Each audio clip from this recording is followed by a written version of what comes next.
चलिए next question हमारा आ गया डायरेक्ट और इनडायरेक्ट टेंस का, और डायरेक्ट फॉर्म में यहाँ पर लिखा हुआ है Alice inquired at what time is the taxi coming. देखो यहाँ पर प्रश्न पूछा जा रहा है, ये आपका इंट्रोगेटिव सेंटेंस है, ठीक है। अब आप देखो स्टार्टिंग में सब में जैसे एट लगा हुआ है तो यहाँ पे दैट लगाने की ज़रूरत नहीं है, ठीक है। सब में जो है ये फ्रेज पूरा कॉमन है, एट व्हाट टाइम। बस इसमें हमको क्या देखना है दोस्तों, एक चीज़ हमको बस ध्यान में रखना है, ये डायरेक्ट और यहाँ पर इनडायरेक्ट। इस डायरेक्ट और इनडायरेक्ट में हमको ये ध्यान रखना है कि अगर आपका ये जो क्या बोलते हैं हम इसको रिपोर्टिंग जो वर्ब है, ठीक है, ये रिपोर्टिंग जो वर्ब है, अगर ये आपका कौन से टेंस में है, पास्ट टेंस में है दोस्तों, ये आप याद रखना। उस कंडीशन में जो है इनडायरेक्ट फॉर्म में टेंस चेंज हो जाएगा। टेंस क्या हो जाएगा, चेंज हो जाएगा। मतलब कैसे चेंज हो जाएगा कि अगर प्रेजेंट टेंस है तो वो आपका बन जाएगा पास्ट टेंस, ठीक है ना, प्रेजेंट वाला टेंस पास्ट बन जाएगा। और अगर ऑलरेडी पास्ट टेंस में है तो वो आपका ना पास्ट का परफेक्ट टेंस बन जाएगा। पास्ट का परफेक्ट टेंस बन जाएगा, मतलब हैड लग के वर्ब का थर्ड फॉर्म हो जाएगा। कब, जब यहाँ ऑलरेडी पास्ट टेंस है। तो अगर आप इसमें देखेंगे तो ये इज लिखा हुआ है, मतलब ये प्रेजेंट टेंस है। ये हेल्पिंग वर्ब आपका इज है, मतलब प्रेजेंट टेंस है। तो जाहिर सी बात है यहाँ पे पैसिव करते समय आपका पास्ट टेंस हो जाएगा। तो इसका जो है वो बनता है दोस्तों वॉस। क्या बनता है, वॉस। आप वॉस देखो, जहाँ आपका वॉस मिल गया वो आपका सही आंसर, ठीक है। देखो तो यहाँ पर वॉस है, यहाँ पर देखो इज है, तो इज नहीं होगा। हमेशा रॉन्ग आंसर को पहले क्रॉस करना है, ये तरीका होता है। राइट आंसर को पहले नहीं, ये टिक लगाना है। पहले जितने रॉन्ग आंसर आ रहे हैं उनको हटाते जाओ, अपने आप राइट आंसर आ जाएगा। आप देखो ये विल का पास्ट टेंस वुड आ गया, लेकिन हमको यहाँ पर विल है नहीं, तो यहाँ पे कैसे पास्ट टेंस आया विल का, ठीक है। उसके अलावा देखो ये has been coming, has been कब होता, हैज बीन तो होगा नहीं, ठीक है, क्योंकि यहाँ पर कोई बीन वाला है नहीं, तो ये तो नहीं होगा, ठीक है। तो जाहिर सी बात है फर्स्ट वाला अपना राइट आंसर है। देखो आप, तो यहाँ तक तो पूरा सब में सेम है, एट व्हाट टाइम, ठीक है। द टैक्सी वॉज कमिंग, बिल्कुल इसी तरीके से हमको चेंज करना है। इज कमिंग, वुड कमिंग, ये सब नहीं होने वाला है, ठीक है। ए वाला हमारा राइट आंसर है। चलिए नेक्स्ट क्वेश्चन जो है आपके सामने दोस्तों, एरर का क्वेश्चन है ये हमारा, ठीक है ना। एरर का हमारे सामने क्वेश्चन है। देखो क्या लिखा हुआ है, my nephew has been in hospital since 4 week because of mumps, ठीक है। मम्स का मतलब है कुछ स्किन के ऊपर कोई डिजीज, फुंसिया टाइप का कुछ हो जाता है ना। तो नेफ्यू जो भतीजा है, भाई का जो लड़का है, हैज बीन इन हॉस्पिटल। अब हैज बीन जो है इन हॉस्पिटल, सिंस भी आ गया वहां पर, और सिंस के बाद जो है ये जो है टाइम फ्रेज, टाइम को बताने वाले कुछ वर्ड्स आ गए। टाइम फ्रेज जो है, इसका मतलब ये हमारा जो सेंटेंस है ये किसका है, ये है प्रेजेंट परफेक्ट और कंटिन्यूस टेंस का सेंटेंस है। अब दोस्तों प्रेजेंट परफेक्ट कंटिन्यूस टेंस का सेंटेंस है तो फॉर्मूला क्या है, सब्जेक्ट उसके साथ हैज या फिर हैव प्लस बीन, है ना, प्लस देखो कई बार क्या होता है कि डायरेक्ट V1 ING अगर कंटिन्यूटी है तो ING लग जाएगा, या फिर सीधा आपका ऑब्जेक्ट या अदर वर्ड आ जाता है, ठीक है। तो उसमें कोई प्रॉब्लम नहीं है, ऑब्जेक्ट और उसके बाद जो है सिंस या फॉर, इन दोनों में से एक लगता है, ठीक है। सिंस फॉर लगता है, उसके बाद जो है टाइम फ्रेज, ऐसा वर्ड होता है टाइम फ्रेज, टाइम को इंडिकेट करने वाला। तो यहाँ पे एरर कहाँ लग रहा है ना, फॉर्मूला तो सही लग रहा है लेकिन यहाँ पर सिंस लिखा हुआ है। दोस्तों सिंस नहीं होगा, क्या होगा, फॉर होगा। अब फॉर क्यों होगा मैं आपको अभी बताता हूँ, ठीक है। तो एरर तो हमारा सी में है, चलिए देख लेते हैं। देखो ये सिंस और फॉर में थोड़ा सा हम लोग डिफरेंस देख लेते हैं। देखो दोस्तों सिंस जो है ना वो एग्जैक्ट टाइम के लिए या एग्जैक्ट डे के लिए, एग्जैक्ट कोई भी डेफिनेट चीज़ों के लिए यूज़ किया जाता है, मतलब जिसको हम बोलते हैं पॉइंट ऑफ टाइम। किसको बोला जाता है, पॉइंट ऑफ टाइम। मतलब अगर मैंने बोला, आप ऐसे समझो किसी भी नेम, नेम ऑफ डेज, किसी भी दिन के नाम, जैसे संडे, ठीक है, या फिर मंडे, किसी भी दिन के नाम उसको बोला जाता है। या फिर बोला जाता है नेम ऑफ ईयर को, क्या बोला जाता है, नेम ऑफ ईयर। या फिर नेम ऑफ मंथ, किसी मंथ के नाम, ठीक है, जैसे जनवरी, ठीक है, जनवरी। या फिर नेम ऑफ ईयर हो गया, जैसे 2014 हो गया, कोई भी एग्जैक्ट नेम, ठीक है। या फिर टाइम, ठीक है, कोई पॉइंट, कोई टाइम, आप उसको क्लॉक टाइम बोल सकते हो, क्लॉक टाइम, घड़ी का जो समय है, जैसे 2 AM या 2 PM, ठीक है।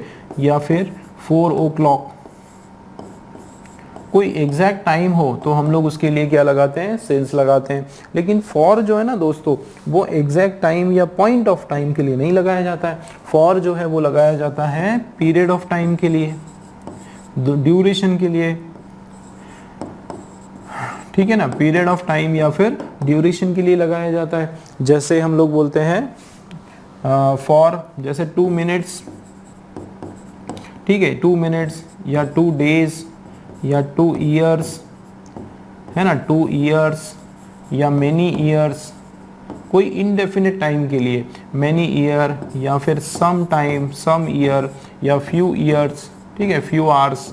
तो कुछ इनडेफिनिट के लिए, जैसे यहाँ पे क्या दिखा है, दिया हुआ है 4 वीक्स दिया हुआ है, ये इनडेफिनिट टाइम है, ये पीरियड ऑफ टाइम है, कोई फिक्स टाइम नहीं है। ये क्या है, पीरियड ऑफ टाइम, कोई पॉइंट ऑफ टाइम नहीं है, एग्जैक्ट टाइम नहीं है, ये पीरियड है, दो ड्यूरेशन है, ठीक है ना, पीरियड ऑफ टाइम है। तो यहाँ पे जो है सेंस रॉन्ग हो जाएगा, फॉर आपका बिल्कुल करेक्ट हो जाएगा।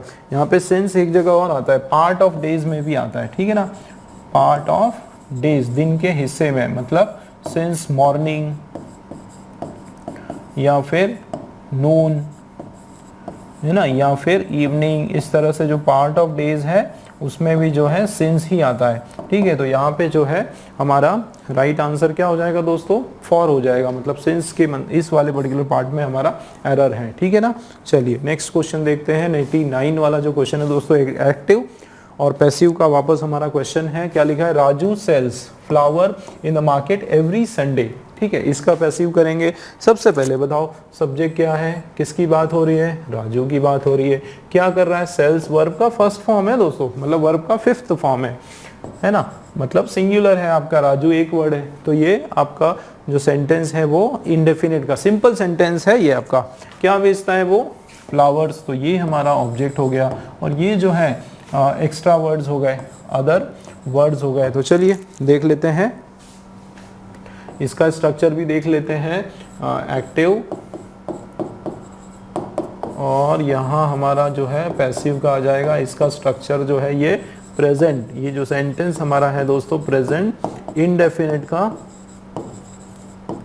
ठीक है ना, सिंपल सेंटेंस है ये। इसका फॉर्मूला होता है सब्जेक्ट, वर्ब का फर्स्ट फॉर्म या फिर वर्ब का 5th फॉर्म, और उसके बाद जो है ऑब्जेक्ट। फर्स्ट और 5th का मैंने आपको पहले भी बताया है कि V1 मतलब जो है वो प्लूरल सब्जेक्ट के लिए, और V2 जो है वो सिंगुलर सब्जेक्ट के लिए, ठीक है। तो यहाँ पे अगर हम देखेंगे तो ये आपका सिंगुलर सब्जेक्ट है, तो V5 आने वाला है, ठीक है। V5 मतलब वर्ब के साथ S या फिर ES लगता है, ठीक है, ये हमको याद रखना है। अब इसका जैसे ही हम लोग पैसिव करेंगे तो सबसे पहले शुरुआत करो किससे, ऑब्जेक्ट से। उसके बाद दोस्तों हेल्पिंग वर्ब आने वाला है। कौन क्या आने वाला है, हेल्पिंग वर्ब। और कौन सा हेल्पिंग वर्ब, प्रेजेंट का। क्यों प्रेजेंट का, क्योंकि ये हमारा सेंटेंस प्रेजेंट में है, ठीक है। क्या मतलब, या तो इज आएगा, या एम आएगा, या फिर आर आने वाला है। और उसके बाद मेन वर्ब का 3rd फॉर्म हमेशा आता है पैसिव में, बिल्कुल हमेशा ही आता है, मेन वर्ब का 3rd फॉर्म आता है। और उसके बाद जो है बाय लगा के सब्जेक्ट आता है, ठीक है ना। बस इतना सा स्ट्रक्चर पता कर लोगे कि इज एम आर आने वाला है इन तीनों में से कुछ, और मेन वर्ब का थर्ड फॉर्म आने वाला है, आंसर वैसे ही आ जाएगा दोस्तों। ठीक है, देखो शुरुआत यहाँ पर क्या हो रही है, अदर वर्ड से हो रही है, एवरी संडे हो सकता है, चारों में है, देखो उसमें प्रॉब्लम भी नहीं आने वाली। बस आप ये याद रखो कि फ्लावर्स जो है ये हमारा अब जो ऑब्जेक्ट है वो हमारा सब्जेक्ट की तरह काम कर रहा है, और फ्लावर्स जो है वो प्लूरल नाउन है। अब ये प्लूरल है तो जो वर्ब है वो भी प्लूरल होगा, तो जाहिर सी बात है इन तीनों में से क्या लगने वाला है, आर लगने वाला है। बस आर जहां आपने पता कर लिया आंसर आपका मिल जाएगा।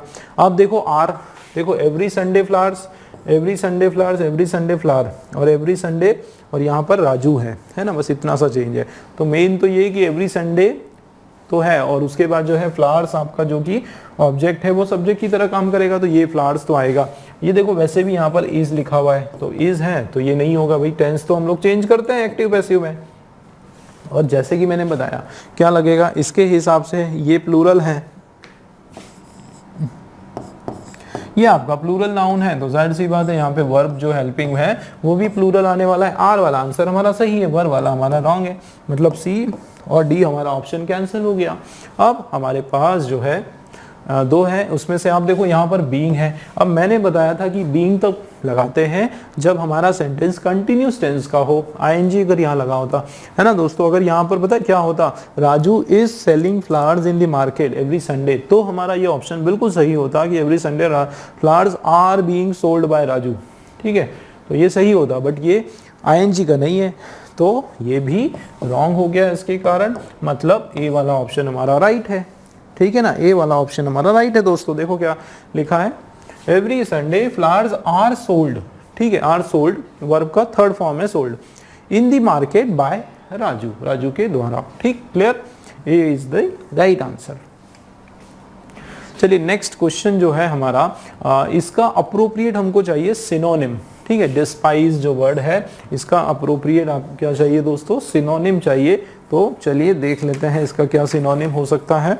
वैसे इसका सिनोनिम होता है अबहोर, लेकिन इसके बारे में थोड़ी सी इंफॉर्मेशन हम लोग और निकालते हैं कि ये जो पर्टिकुलर वर्ड है इसका मतलब होता है डिटेस्ट, हेट,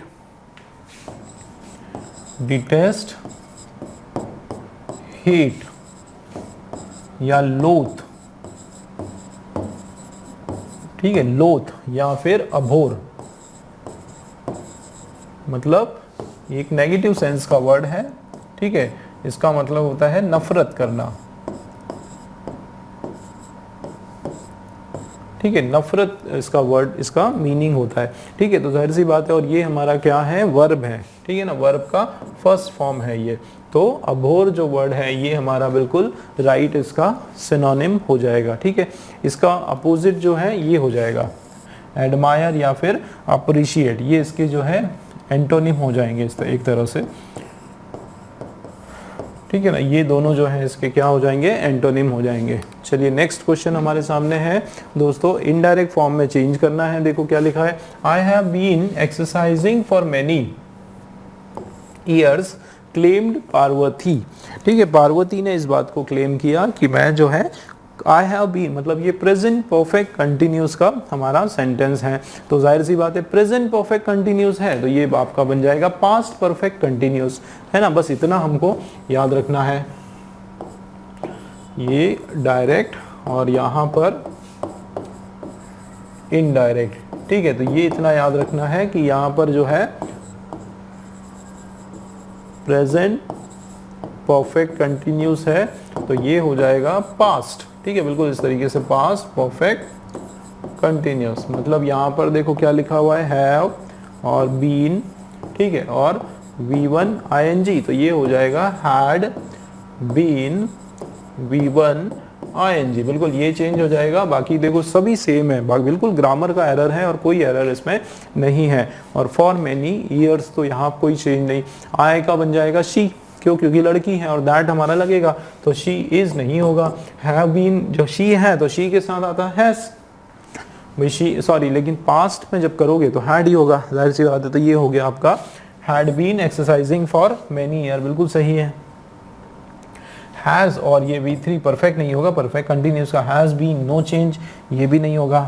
अच्छा ये भी देखते हैं हो सकता है क्या, एक बार देखना पड़ेगा। पार्वती क्लेम दैट, यहाँ पर क्या है, she have been exercising for many years, और यहाँ पर क्या है कि she had been exercising, she has been exercising for many years. तो हमारा जो है इसमें 88 का मुझे एक ट्रुथ देखना है। कई बार क्या होता है कि एक जनरल ट्रुथ के सेंस में कई बार हम लोग चेंज नहीं करते हैं, तो कहीं वो प्रॉब्लम यहाँ पर तो नहीं है ना, तो यहाँ वो वाली प्रॉब्लम नहीं है, ठीक है।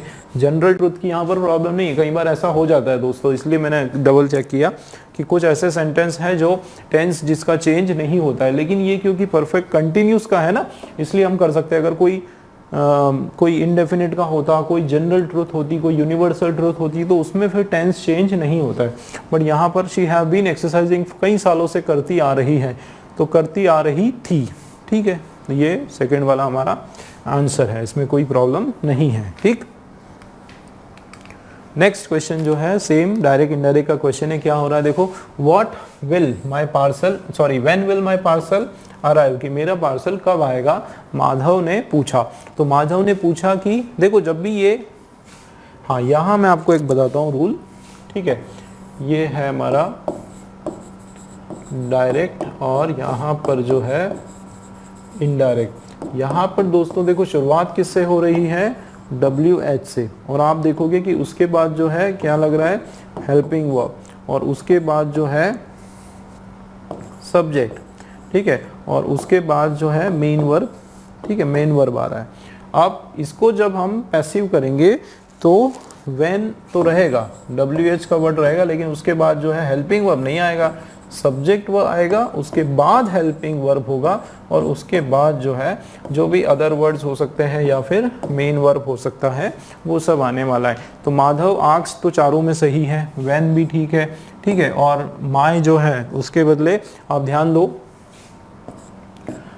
ठीक है, और टेंस भी चेंज हो जाएगा। विल का क्या हो जाएगा, वुड हो जाएगा, विल का क्या हो जाएगा, वुड हो जाएगा, ठीक है। तो ये चेंजेस तो होना है, लेकिन एक चीज याद रखना कि सबसे पहले व्हेन, उसके बाद आपका सब्जेक्ट, ये ध्यान रखना है। तो माय का जो है हिज आएगा, तो हिज आ गया, ठीक है, हिज पार्सल, ये आपका सब्जेक्ट है ना, ये आ सकता है his parcel, his parcel, his parcel. चारों में देखो भैया केवल यहाँ पर टेंस का एरर है, ठीक है, चारों में सेम है। वुड आ गया, यहाँ पे देखो वुड है, लेकिन वुड के साथ बी आ गया, वुड बी अराइविंग, नहीं बी और उसके साथ आए, ये नहीं लगाना, केवल बी लगेगा, वुड लगेगा बस। तो बी वाला हमारा राइट है। इसके कारण जो है लास्ट तक जाते जाते इसने रॉन्ग कर दिया, ठीक है। तो यहाँ पर व्हेन हिज पार्सल अराइव्ड है ना, ये भी नहीं, वुड नहीं है, यहाँ पर विल आ गया, वुड नहीं लगाया, तो बी वाला आपका जो है बिल्कुल राइट हो गया। इसी तरीके से करना है दोस्तों, ठीक है ना, कि ये देखो वुड और ये आपका मेन वर्ब, ठीक है, मेन वर्ब का फर्स्ट फॉर्म आ गया, मतलब बी वाला राइट आंसर है। चलिए नेक्स्ट क्वेश्चन जो है हम लोग देख लेते हैं दोस्तों।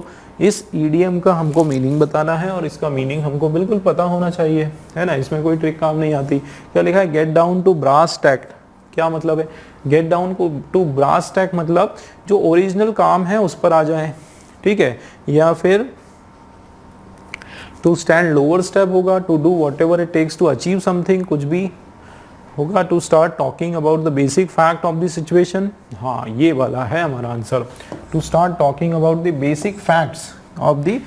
कई बार ऐसा बोलते हैं कि भाई get down to the brass tack, मतलब इसकी जो असलियत है उसकी बात करें, मुद्दे की बात करें, असली बात करें, ठीक है, जो उसका एक्चुअल जो फैक्ट है, बोलते हैं ना कि मुद्दे की बात करना, इधर उधर की घुमा के बात नहीं करना, बिल्कुल सीधी जो सच्ची बात है या मुद्दे की बात है, जो उसमें जो सच्चाई है उसकी बात करना, वो होता है to get down to brass tacks, ठीक है, इस तरीके से।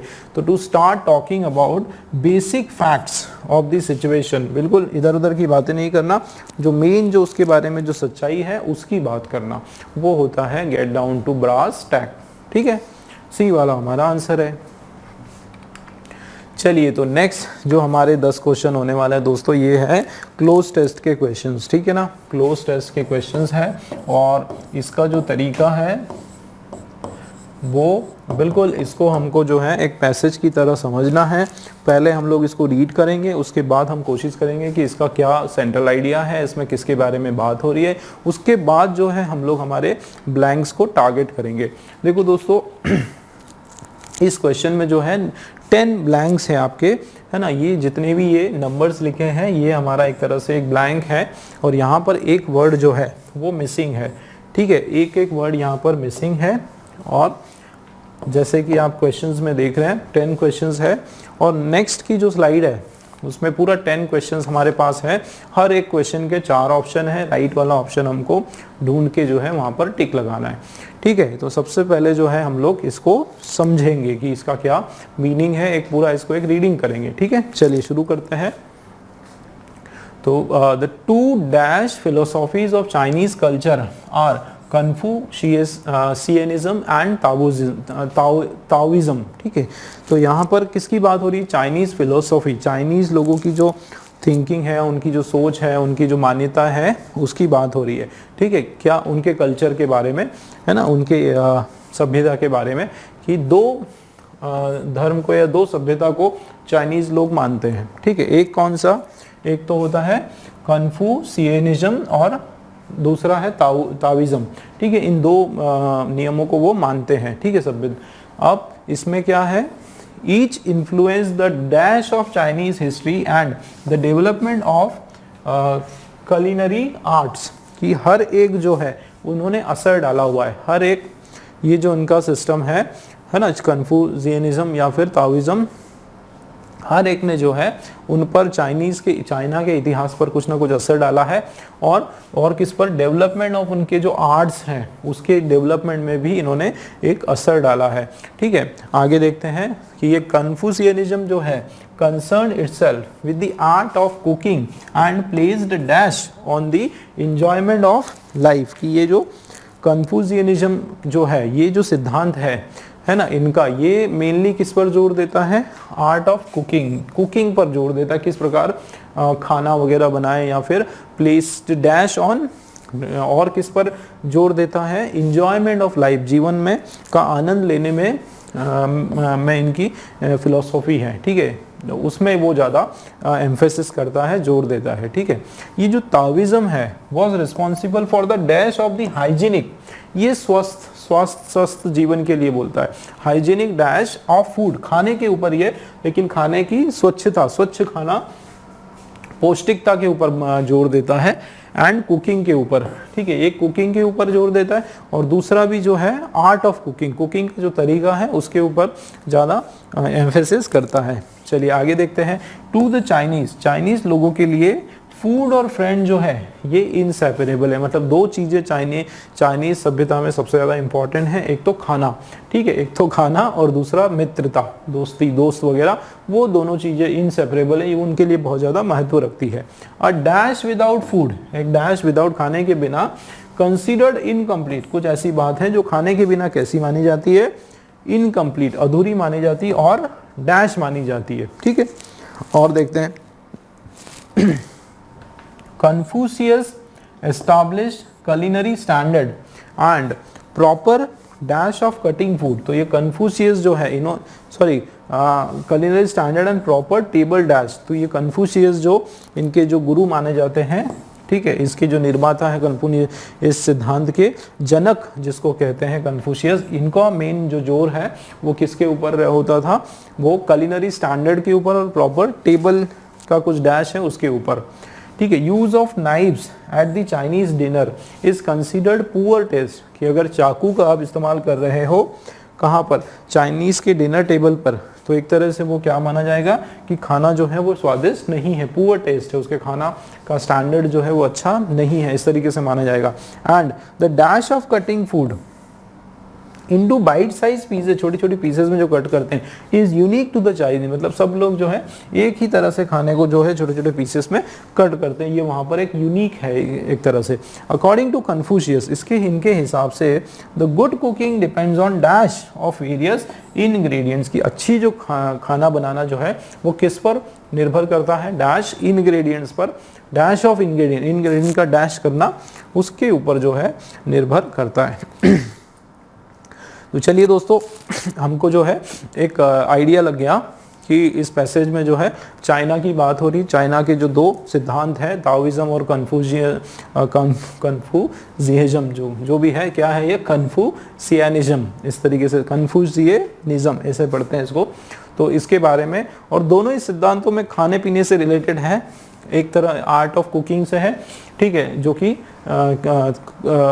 कन्फ्यूशियनिज्म मानता है, और दूसरा जो है ताओइज्म जो है अच्छे खाने की जो बात करता है।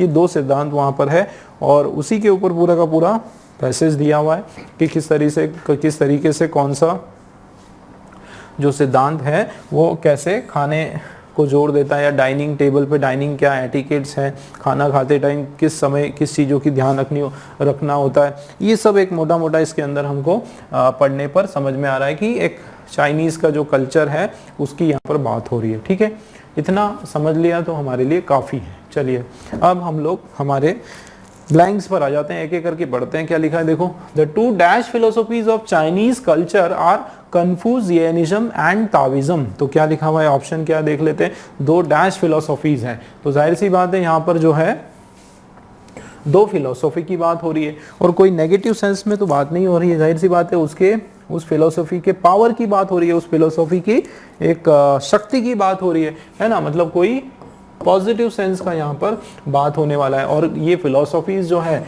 ये क्या है, यहाँ पर नाउन है, तो इस ब्लैंक में हमारा क्या आने वाला है, एडजेक्टिव आने वाला है। तो देख लेते हैं। तो देखो चारों ही आपके जो है नोटिसेबल, सेंट्रल, पावरफुल, ये चारों ही आपके क्या है, एडजेक्टिव है, और नोटिसेबल, पावरफुल, चारों ही आपके पॉजिटिव सेंस के हैं, चारों ही जो है, ठीक है ना, पॉजिटिव सेंस के हैं। मतलब हमको जो है मीनिंग वाइज इसको देखना है, ठीक है, कि नोटिसेबल क्या लिखा है, देखो, two noticeable philosophies of Chinese, notice करने योग्य, या फिर सेंट्रल या फिर पावरफुल। तो यहाँ पर जो मोस्ट सूटेबल जो वर्ड है दोस्तों वो होगा डोमिनेंट। जो वैसे तो वहाँ पर चाइना में बहुत सारी फिलोसॉफीज है, ऐसा नहीं कि एक ही फिलोसॉफी है या दो फिलोसॉफी, बहुत सारी फिलोसॉफी, लेकिन जो दो सबसे ज़्यादा एक तरह से डोमिनेंट जो हावी है फिलोसॉफीज है, जो सबसे ज़्यादा लोग जिसको मानते हैं, वो ये कन्फ्यूशियनिज्म है, और दूसरा जो है क्या है, दूसरा ताओइज्म है। तो ये दो फिलोसॉफी की बात हो रही, डी वाला आपका राइट हो जाएगा। ठीक, आगे देखते हैं। तो philosophies of Chinese culture are Confucianism and Taoism, each influence, हर एक जो है वो influence the dash of Chinese history, हर एक जो है वो क्या करती है, वो इन्फ्लुएंस करती है, मतलब आगे बढ़ाती है। क्या, द डैश ऑफ चाइनीज, एक पॉजिटिव सेंस का वर्ड आएगा और नाउन आएगा, है ना। तो चाइनीज की हिस्ट्री को जाहिर सी बात है गौरवान्वित करने की बात हो रही है, आगे बढ़ाने की बात हो रही है, ठीक है। तो डैश ऑफ चाइनीज, तो क्या होगा, each influence the progress of Chinese history, या फिर पाथ, रास्ता या पैसेज। दोस्तों यहाँ पर कोर्स ऑफ, ठीक है, कोर्स का मतलब ही यही होता है, पाथ होता है या फिर ट्रैक होता है, ठीक है। लेकिन जो मोर अप्रोप्रिएट है इन दोनों में वो कोर्स हो जाएगा। कोर्स मतलब एक तरह से पूरा ड्यूरेशन, पूरा लास्ट से लेके, हिस्ट्री की शुरुआत से लेकर जो है अंत तक, पूरा एक तरह से उसको कहा जाता है कोर्स। तो ये कोर्स आपका सही होगा कि influence the course of Chinese history, की किस तरह से चाइना का जो इतिहास है वो स्टेप बाय स्टेप आगे बढ़ा हुआ है, उस सेंस में यहाँ पर बात हो रही। तो Chinese history and the development of the culinary art, किस तरीके से जो कुलिनरी आर्ट है वो डेवलप हुआ, खाना परोसने का जो आर्ट है वो डेवलप हुआ। Confucianism concerned itself with the art of cooking, है ना, ये जो सिद्धांत है ये आर्ट ऑफ कुकिंग के बारे में है। And placed dash on the enjoyment of life, है ना। तो सबसे ज्यादा वो क्या उसने प्लेस किया, डैश किया, किस पर, तो देखो प्लस सिग्निफिकेंस होगा या फिर इंपॉर्टेंस होगा या एम्फेसिस होगा या वैल्यू। तो उन्होंने क्या प्लेस किया, एक तरह से प्लेस, जोर उन्होंने दिया, है ना। सबसे ज्यादा एम्फेसिस उन्होंने, एक तरह से प्रेशर या एम्फेसिस, एक बोलते हैं ना कि एक तरह से जोर उस पर दिया, किस पर, इंजॉयमेंट, जीवन का में आनंद लेने पर उन्होंने क्या दिया, प्रभाव दिया, या फिर उस पर सबसे ज़्यादा जोर दिया। तो ये हमारा एम्फेसिस जो है वो सबसे ज़्यादा एक्यूरेट हो जाएगा। दबाव दिया, दबाव, ठीक है, या फिर एक तरह से जोर, है ना, ये तो मीनिंग आ रहा है। तो एम्फेसिस जो है वो आपका बिल्कुल एक्यूरेट हो जाएगा कि place emphasis on the enjoyment of life. सबसे ज़्यादा जो जोर दिया वो जीवन के आनंद लेने पर इन्होंने दिया। आगे देखते हैं। सॉरी ये तो बात थी कन्फ्यूजियनिज्म की। अब देखो ताओइज्म का क्या। ताओइज्म जो है वो रिस्पॉन्सिबल है किसके लिए, for the dash of the hygienic, dash of the, of आया ना, यहाँ पर नाउन आने वाला है, for the dash of the hygienic dash of food. तो क्या होगा कि क्या होगा meaning wise, for the growth of the hygienic, for the development of hygienic, progress of hygienic, expansion. तो देखो क्या होगा, for the development, responsible for the development. यहाँ पे निर्माण की बात हो रही है, किसकी बात हो रही है, डेवलपमेंट, ठीक है ना, डेवलपमेंट की बात हो रही है, for the development of hygienic dash, ठीक है। तो यहाँ पर डेवलपमेंट है 94। आगे देखते हैं हाइजीनिक डैश ऑफ फूड, ठीक है, यहाँ पर भी नाउन आने वाला है। तो development of hygienic features of food, या कैरेक्टरिस्टिक्स ऑफ फूड, या एस्पेक्ट्स ऑफ फूड, या क्वालिटी ऑफ फूड। तो ये क्या होगा, growth of hygienic aspects of food, खाने के जो अलग अलग एस्पेक्ट्स हैं, मतलब उसके अलग अलग प्रकार है, टाइप्स है, ठीक है, अलग अलग जो उसके बिंदु हैं, जिसको बोलते हैं ना कि हाइजीनिक, जितने भी खाने के जो हाइजीनिक टाइप्स हैं, हाइजीनिक जो तरीके हैं फूड के, उसकी बात हो रही है, फूड की और कुकिंग की, ठीक है, एस्पेक्ट्स की बात हो रही है। आगे देखते हैं। To the Chinese food and friend are inseparable. Chinese लोगों के लिए खाना और दोस्त, वो सब जो है इनसेपरेबल, अभिन्न है, दोनों के लिए एक है। मतलब कभी भी कहीं पार्टी हुई, कभी भी दोस्त, 4 दोस्त इकट्ठे हुए, तो वहां पर खाना तो होना ही होना है ना, बिना खाए तो कुछ काम नहीं होने वाला है। ये वहां की सभ्यता है। देखो आया, a dash without food is considered as incomplete. तो अ डैश, एक डैश जो है खाने के बिना, वो क्या माना जाता है, इनकम्प्लीट। तो किसकी बात हो रही है, किसकी बात हो रही है, अ मीटिंग विदाउट फूड, या कॉन्फ्रेंस, या गैदरिंग। तो यहाँ पे मीटिंग, यहाँ पे जो सबसे कॉमन है वो गैदरिंग। गैदरिंग का मतलब है जब बहुत सारे, एक छोटा सा कलेक्शन भी हुआ या बड़ा सा कलेक्शन भी हुआ, कुछ भी कहीं भी अगर लोग इकट्ठे हुए, मतलब वहां पर खाना होना है, ठीक है। तो मीटिंग जो है ये ऑफिशियल हो जाएगा, कॉन्फ्रेंस ऑफिशियल हो जाएगा, ऑडियंस बहुत ऑफिशियल हो जाएगा। गैदरिंग एक बहुत ही कॉमन जनरल गैदरिंग, भी किसी भी प्रकार की गैदरिंग हो सकती है, फैमिली गैदरिंग हो सकती है, ऑफिशियल गैदरिंग हो सकती है, फ्रेंड्स की गैदरिंग हो सकती है ना, किसी भी लोगों का कलेक्शंस, है ना। गैदरिंग मतलब कलेक्शन, कलेक्शन ऑफ पीपल, है ना, पीपल, फ्रेंड, कोई भी इस तरीके से। तो गैदरिंग जो वर्ड है वो राइट हो जाएगा, ठीक है। तो क्या होगा, देखो, अ gathering without food is considered incomplete. बिना खाने के अगर कोई भी गैदरिंग है तो वो क्या मानी जाती है, वो इनकम्प्लीट, अधूरी मानी जाती है। अब देखो इनकम्प्लीट आपका क्या है, एक एडजेक्टिव है, और उसके जस्ट बाद एंड आ गया। इसका मतलब इधर भी यहाँ पर एक एडजेक्टिव आने वाला है, यहाँ पर क्या आने वाला है, एडजेक्टिव आने वाला है। आप देखो ये भी कुछ नेगेटिव बात बता रहा है, इनकम्प्लीट है, अधूरापन बता रहा है, तो ये भी आपका नेगेटिव सेंस का एडजेक्टिव, सेम सेंस का एडजेक्टिव आने वाला है, ठीक है ना।